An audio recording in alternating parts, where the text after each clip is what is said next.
Alors, Alain, on a envie de parler de ton parcours parce que j'ai dit qu'il est atypique. Il peut ressembler à celui des autres, mais aussi, voilà, il est très à part, en quelque sorte. Tu es né, grandi en exil, tu es métis, tu as été dans l'armée, et puis finalement, tu as travaillé dans des ONG Oui. et tu es maintenant dans le marketing depuis très longtemps. Qu'est-ce qui t'a mis sur le chemin de... Parle-nous de ce, comment dire, du chemin vers là où tu te trouves aujourd'hui. Le parcours, c'est un film à plusieurs séries. Oui. Oui, comme tu l'as dit, je suis né à Lubumbashi, Oui. au Zaïre, à l'époque. C'est dans les 73. Ouais. Et tu sais qu'il y a des enfants, des jeunes, pas des enfants, des jeunes qui ne savent pas que le Zaïre, c'est la RD Congo. Oui, voilà, République démocratique du Congo. Oui.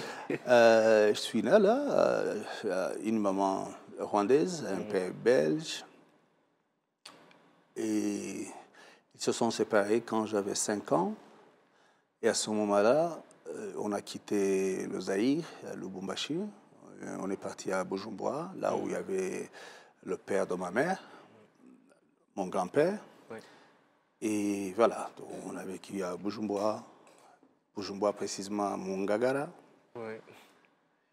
Et j'ai fait mes études à Bujumbura, Saint-Joseph, secondaire. Et avant de commencer l'université, j'ai quitté. C'était l'époque où il y avait la libération ici. J'ai décidé, pas décidé, mais j'ai eu aussi la permission. Je n'ai pas quitté clandestinement. J'ai eu la permission, comme les parents nous disaient, non, non, si tu trouves vraiment, si tu es prêt, vas-y. Donc j'étais jeune et c'est tout le monde qui avait l'objectif de voir les parents rentrer chez eux. Ouais. Voilà, j'ai quitté Bujumbura, je me suis joint à mes frères, mes camarades sur le front. Voilà, j'ai eu des formations militaires comme tant d'autres. Et je me suis retrouvé, je conduisais celui qui était le président du parti FPR à l'époque, c'était un colonel Kanyarengwe. Et je le conduisais à Moulindi, Biomba, ici aussi. Bon, en 98, j'ai quitté l'armée. Je me suis dit, voilà, mon objectif, c'était fini. C'était pas rester à l'armée, ça n'a jamais été un de mes rêves. Voilà, j'ai quitté l'armée et là, j'ai commencé à travailler dans des ONG. Il y a une ONG française, Action Nord-Sud à l'époque. C'était pendant la période des urgences, là où il y avait des Bachengezi toujours. Je travaillais là-bas. Après Action Nord-Sud, j'ai fait Africain, j'ai fait PSI. Ouais, j'ai commencé à vendre quand j'étais un peu jeune. Hein. PSI, là, je vendais des préservatifs, les mosquitonettes, et les soupadip. Non, c'est pas soupadip. Les drops, les trucs, tu vois, les produits qu'on met dans l'eau pour purifier de l'eau. Voilà. Et après le PSI, je me suis retrouvé dans MTN. Tu peux te demander, déjà, un jour, c'était un de tes rêves. Non, vraiment, non.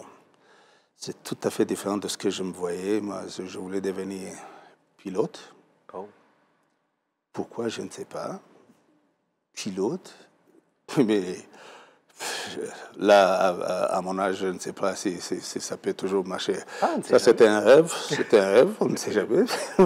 à moins que Air Force commence à nous donner des opportunités pour faire des trainings sur l'aviation. Mais voilà, j'ai un peu dévié. Je ne sais pas comment je me suis retrouvé dans MTN. Est-ce que tu as toujours eu ce goût un peu pour intéresser les gens sur des produits, sur des services, ou tu ne savais pas que tu avais ce talent-là et quand tu t'y es retrouvé, tu t'es dit, je le fais. Je dirais jamais. Je dirais jamais. Ouais. Je dirais jamais.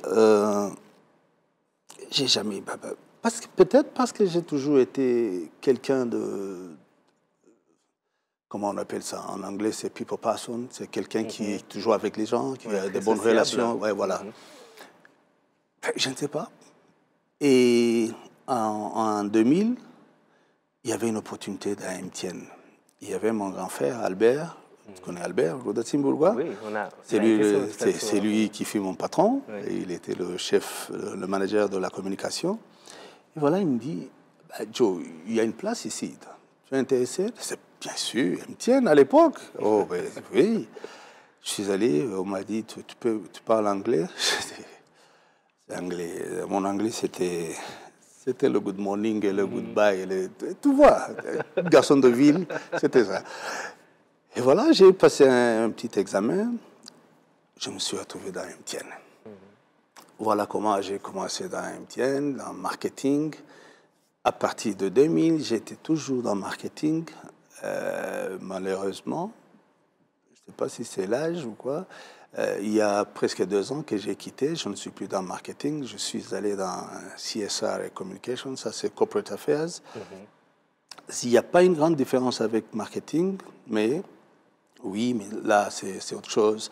C'est la réputation de la boîte, c'est l'image de la boîte. Voilà.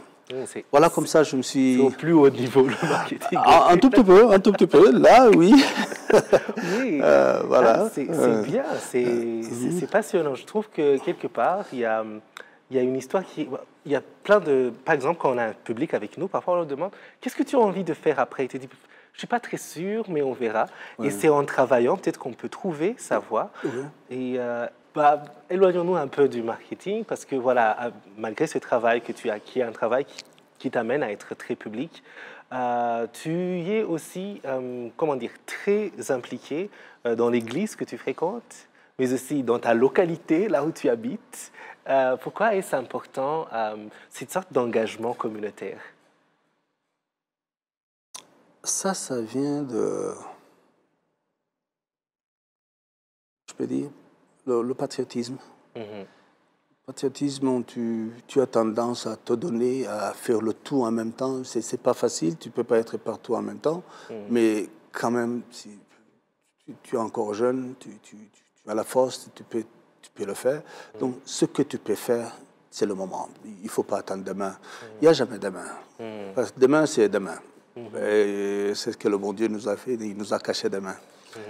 Il n'y a personne qui peut te dire demain. Même avant, les chercheurs disaient oh, expérience de vie 80 ans, expérience de vie 120 ans, et ça a diminué un peu 40 ans. Maintenant, c'est devenu, expérience de vie, c'est 24 heures renouvelable. Je ne sais pas. C'est aujourd'hui, merci Seigneur. Demain, je ne sais pas. Voilà, donc c'est le patriotisme. Voilà que je me suis retrouvé le chef de village. Oui. C'est tout le monde qui font des blagues. Au moins, nous, on a un chef de Moudougou, un blanc. On utilise un blanc.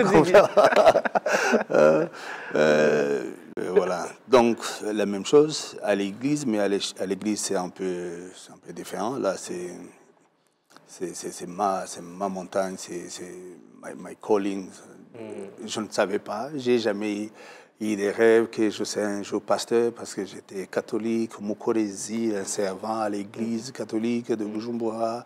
Et d'ici, pouf, ça a changé. Je me suis retrouvé born again et voilà.